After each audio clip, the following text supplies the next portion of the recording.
বাল্লিগু আন্নি ওয়ালাউ আয়া, বাল্লিগু আন্নি ওয়ালাউ আয়া।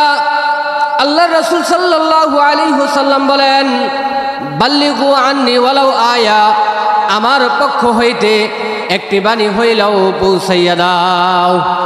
আল্লাহর রাসূল সাল্লাল্লাহু আলাইহি ওয়াসাল্লাম আরো বলেন, লা ইয়াদখুলুল জান্নাতা জাসাদুন গুযিয়া বিল হারাম, হারাম ভক্ষণকারীর শরীর জান্নাতের মধ্যে প্রবেশ করবে না।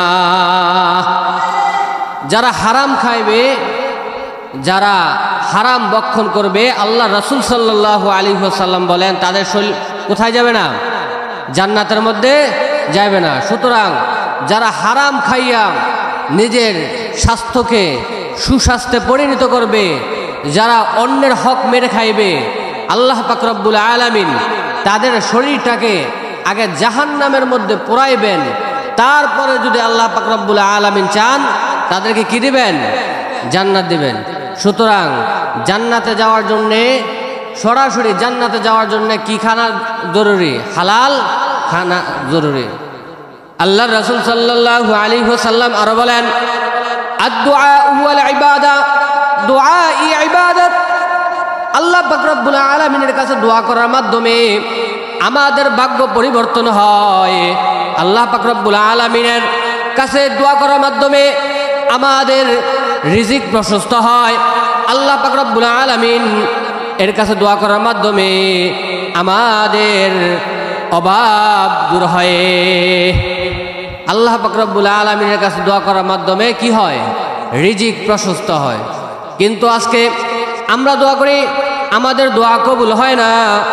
অনেক সময় মানুষদেরকে বলতে শোনা যায়, এত দোয়া করি তারপরও দোয়া কবুল হয় না। দোয়া কবুল না হওয়ার কারণ কি?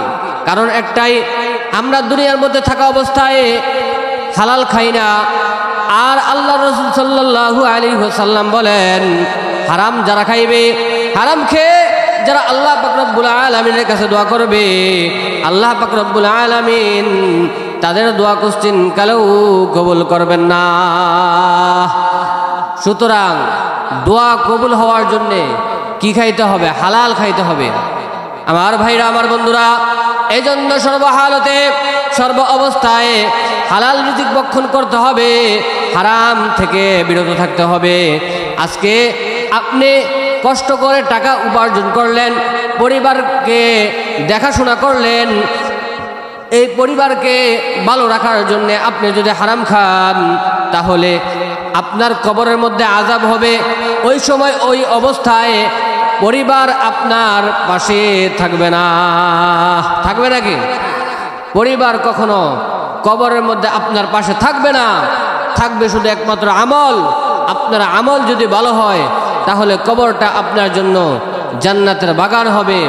আর আমল যদি খারাপ হয় তাহলে কবরটা জাহান্নামের টুকরা হবে। এই জন্য আমার বন্ধুরা, আমার ভাইরা, সর্ব অবস্থায়, সর্বহালতে আমাদের খানা, আমাদের রিজিক যেন হালাল তরিকায় আমরা উপার্জন করতে পারি। আল্লাহ পাক রব্বুল আলামিন আমাদেরকে সেই তৌফিক দান করুন। আমার বন্ধুরা, আমার ভাইরা, এই জন্য কবরে যাওয়ার আগে হালাল রিজিক ভক্ষণ করতে হবে। কারণ এই কবর হলো মানুষদের প্রথম গাঠি। এই কবরের মধ্যে যদি সওয়াল জবাব সহজ হয়ে যায় তাহলে জান্নাত পর্যন্ত তার সওয়াল জবাব হয়ে যাবে।